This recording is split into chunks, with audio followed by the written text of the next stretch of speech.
on va intégrer, comme ce qu'on a fait déjà la dernière fois, le plan de masse du cadastre pour avoir en fait les dimensions de notre terrain. Parce que sur place, j'ai pas pris les dimensions du terrain.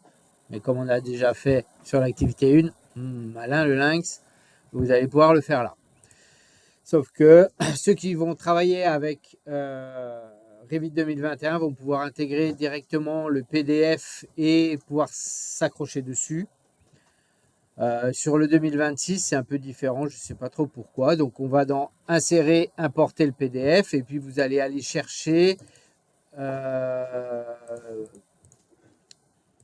dans les données. Ah oui, peut-être peut-être mettre en pause sur plus belle, pardon. Hein, vous avez sur plus belle ici accès aux tous les documents. Je pense que vous y avez été hein, sur la plateforme Croquis. Et si la plateforme Croquis fonctionnait pas, je vous avais mis le lien OneDrive. D'accord. Lorsque vous faites ça, vous faites télécharger. Vous allez télécharger l'ensemble. Et attention, c'est un point zip. Ouais, pensez vraiment surtout à dézipper. Surtout que maintenant, avec le Windows 11, on ne voit pas trop que c'est un point zip. On double-clique dessus, puis on se promène comme dans un répertoire normal. Ça veut dire quoi, dézipper, monsieur? Dézipper, ça veut dire extraire tout. Ouais. C'est un zip, c'est une compression de fichier en un seul fichier. Une archive, c'est. Ouais. Donc c'est pratique lorsque vous voulez envoyer plusieurs fichiers. Vous le compressez et notamment sur Plus Belle, si vous avez plein de fichiers à mettre sur Plus Belle, voilà, vous pouvez compresser votre arborescence et la déposer. Et en plus, ça comprime, ça tient moins de place. Donc là-dessus, vous avez les parcelles. Hein, vous avez regardé hein, un exemple de livrable, les photos, les parcelles et vous avez le cadastre. Je vous ai déjà mis le cadastre, donc je vous ai mâché un petit peu le travail. Comme on l'a vu à l'activité 1, vous savez faire. Donc si je reprends Revit, pardon, je vais aller récupérer activité 3. Bon, je vais faire sur la première activité, par exemple. Le premier projet. Je vais dans ma parcelle. Mais si vous ne dézippez pas, vous n'allez pas pouvoir aller récupérer le cadastre, les choses comme ça. En fait, il va vous dire qu'il y a un problème. Vous faites ouvrir. Comme sur AutoCAD, vous allez pouvoir choisir votre feuille et puis vous l'intégrez comme ça. D'accord? Et puis après, normalement, vous activez les accrochages et vous pouvez vous accrocher pour mesurer et trouver les lignes comme sur AutoCAD. Ça, c'est version Revit 2021. Mais là, vous voyez que du coup, je ne peux pas m'accrocher, moi. Donc, ce que je vous conseille, là, c'est de faire le même travail que l'on a fait sur AutoCAD, c'est-à-dire d'insérer le cadastre et d'enregistrer un DWG de ça. Okay, et après, on va insérer le DWG dans Revit. C'est un peu bête, mais... Sur 2026, il n'y a pas besoin. C'est ça que vous dites. Si, justement, je ne comprends pas pourquoi.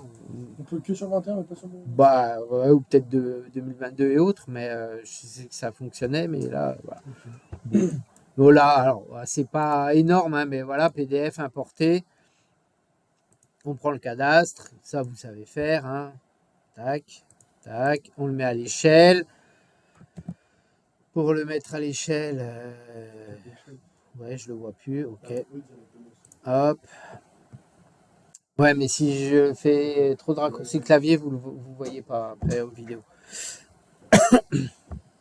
Donc, je vais mettre ici, R, et puis j'ai de là à là, j'ai combien? 50. Hop. Alors là, je vais me mettre en mètres par contre, parce que Revit, c'est plus simple il travaille en mètres généralement. Alors, donc là, je me mets en mètres. Et j'ai fini mon travail. Hop, cadastre 1. J'enregistre en DWG, ok, et je ferme. DWG, c'est le format d'AutoCAD. Du coup, là, ce que j'ai enregistré, c'est bien des lignes. Comme ça, je vais récupérer ces lignes sur Revit. Parce que quand j'ai intégré le PDF, j'arrivais pas à m'accrocher dessus. malgré le fait que j'ai activé les accrochages.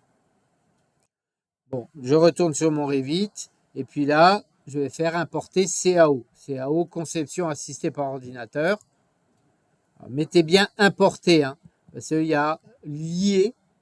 Donc le lier, c'est on va aller lire les informations, mais si je me déplace, si je renomme le fichier, il est perdu, il ne le trouve plus. D'accord? Donc là, on va carrément prendre toutes les lignes, c'est plus simple. On va faire importer. Importer, je l'ai enregistré sur le bureau. Cadastre 1, hop. Et là, dans les options, on va pouvoir aller lui dire unité qu'on a fait en mètres. Et puis, je vais me placer sur le niveau que je veux. Donc là, j'étais sur le niveau 0. Je vais le laisser sur le niveau 0. Donc, j'intègre mes éléments. Alors, il y a un gros truc qui est noir là. Donc, on va le décomposer. OK. Et puis, on va aller le dézipper, le supprimer. Voilà. Alors, le gros truc qui est noir, c'est comme un espèce de... C'est une hachure sur AutoCAD qui est blanc. Mais du coup, ça bascule en noir. Donc voilà. Et là, j'ai bien mes lignes, en fait. Je peux cliquer, je peux les prendre sur mon niveau 0 de mon Revit. Et je retrouve aussi, ce qui peut être sympa, en 3D. Bon, ça, c'est pareil, ça, j'en ai pas besoin, parce que sur la map, en vrai, j'ai pas de ça, hein. Je peux virer mes chiffres, voilà, je peux prendre le temps de tout enlever, de garder simplement que les... En soi, on a besoin que de la parcelle où on va que, construire. ouais, Dans le alors voisin, on n'a pas besoin, si. c'est vrai en soi, on n'en a pas besoin, tu as raison. Mais c'est bien d'avoir l'environnement aux alentours, toi, ça te donne une idée. Donc on peut quand même laisser éventuellement les voisins. Ouais. On garde à peu près une parcelle autour de celle sur laquelle on travaille pour avoir un Oui, moi je les laisse, hein, ça me fait moins de boulot en fait, tu vois. Parce qu'après, quand tu ramènes sur tes mises en page, tu sais, tu resserres sur ton Revit et puis voilà, c'est là, c'est là. La deuxième étape, pour moi, ça serait de le remettre dans le bon, dans le bon sens pour qu'on puisse dessiner horizontalement et verticalement. Alors, je vais juste enlever mes vues là. C'est les élévations, ouais. Je vais les laisser à leur place. Et je vais prendre la parcelle qui me concerne. Je crois que c'est la 26. Je vais la mettre au milieu des élévations. Comme ça, j'ai pas besoin de déplacer les élévations, mais sinon, je peux les déplacer. Et puis, je vais tourner cet élément-là. Donc, pareil, ça, vous avez vu, hein, normalement, il n'y a pas de souci. Ah, tant pis. C'est fort possible. On la replacera ou pas. Donc là, voilà, je me suis mis ici avec la route ici, mais c'est pas une obligation. On peut se mettre un peu dans n'importe quel sens, quoi. Ou alors, on dessine dans le sens du nord. Ah ouais, c'est ça que j'aurais dû vous montrer. Zut. Et on tourne le nord. Celle-là, pour l'instant, le nord, il est en haut. Alors,